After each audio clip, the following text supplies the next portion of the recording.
Hello everyone, this is Nicholas Wine here, here to show you another cool map behind the scenes of Together We Roll. It was an experimental one that I've actually never used before to make a sand pit with actual sand using a combination of Dwarven Forge, barkeeps of custom 3D prints and paints, and various clever uses of various items. For instance, if you look at the rims over here, this is actually a railing, but this one right here is technically a ladder, but for the purposes of this map, I use it as a railing when it stands. Well, the fun part is when it stands. Okay. You can knock the railing over. Yeah, yeah. That's when you're playing the game. There we go. And trust me, Eck might have done that during the game. So yeah, it was a little bit of experiment of seeing if I was able to combine actual sand onto a sand pit just to make it an actual sand pit, and it turned out much better than I expected. I say this to the people that are trying to build 3D based maps, is that make sure you have enough items to basically have things seen but unseen.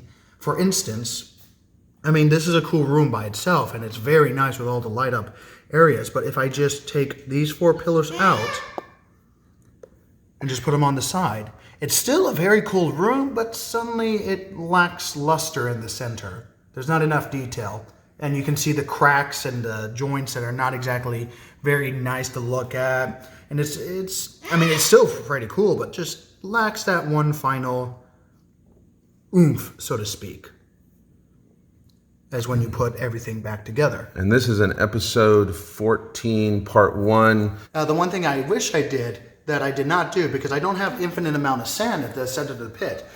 What if you know Dwarven Forge, you would recognize those 4 little quarter circle things that make an entire circle. And the one thing I did not do is put tape on the edges of it where they connect so that the sand doesn't fall through. So initially I started to pour sand, and then they spill in, and then so I pour more sand, and then it spills in again, and I pour more sand. And that was the last bit of that colored sand that I have for modeling stuff, and it finally stopped pouring in. And I'm like, okay, note for next time.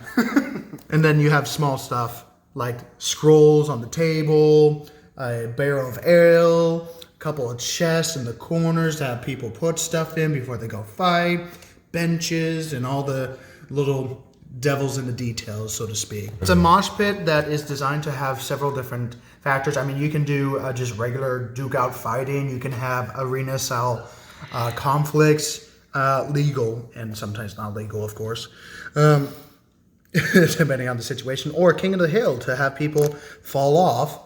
And there's a little bucket of water to make sure people are nice and awake afterwards.